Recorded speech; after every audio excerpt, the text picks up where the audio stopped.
Before the first Iraq War, when Saddam Hussein sent his army into Kuwait, Diane Sawyer flew to Baghdad to interview Saddam Hussein. The American public hadn't quite made up his mind what to make of this fellow, but they were interested because he was a rising star in the Middle East.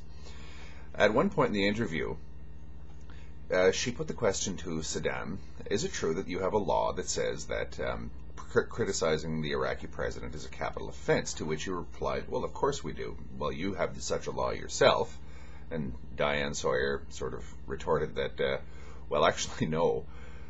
Plenty of reporters actually build their careers upon attacking the president in the press, in the media in general. Now, this is the president of Iraq. One would assume that he would be reasonably well informed about the West.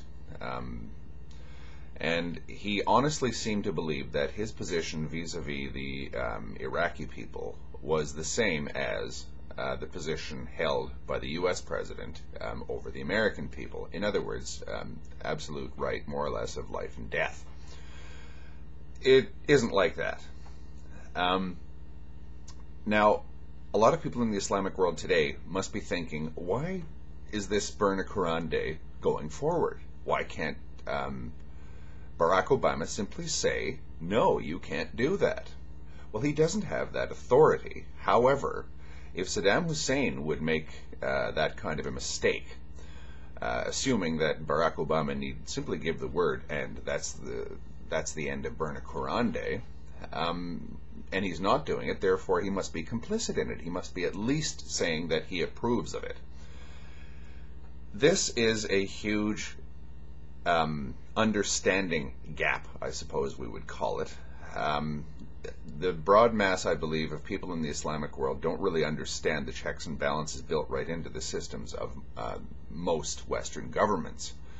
The governments in most Islamic countries would easily have the authority to put a stop to anything that is likely to cause offense, like Burn a Qur'an Day, just as they have the authority to put a stop to burning U.S. flags, by the way. Sorry, I couldn't resist. So, in many ways, they don't really understand the United States. They don't understand that there's nothing really that anyone can do about what these people are planning on doing, and therefore they assume that it is a mainstream thing. Now, this, to me, reveals a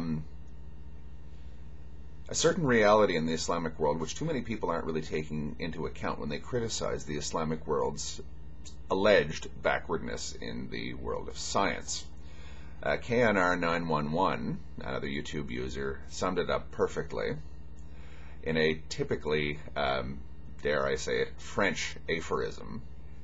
The Islamic world is poor in scientific output because, by and large, the Islamic world is poor. Now, it doesn't take a rocket science to figure that one out. But again, when you're poor, you are uneducated. When you are uneducated, you are uninformed. When you are uninformed, you draw the wrong conclusions. And when you draw the wrong conclusions, you can misunderstand totally things that are taking place on the other end of the world. I would say that most American Muslims understand the issues with Burn a Qur'an Day and the government's inability to really stop it. People outside of the Western world might not understand this, which is why it's going to have an effect out of all proportion to what the overt act is. They will analyze the entire dynamics of the situation, in my opinion, incorrectly, draw the wrong conclusions about the West's view of the Quran and Islam in general. And, of course, another nice match will be thrown on the powder keg, which will, I suppose, eventually explode again, and who knows what results will come from that. So, when Thunderfoot says there's something retarding about Islam, I would put the view that actually he's got it completely wrong, because America's Muslims understand the First Amendment. They understand that while the broad mass of the American public is totally opposed to this sort of thing, that there's really very little legally that the government can do about it.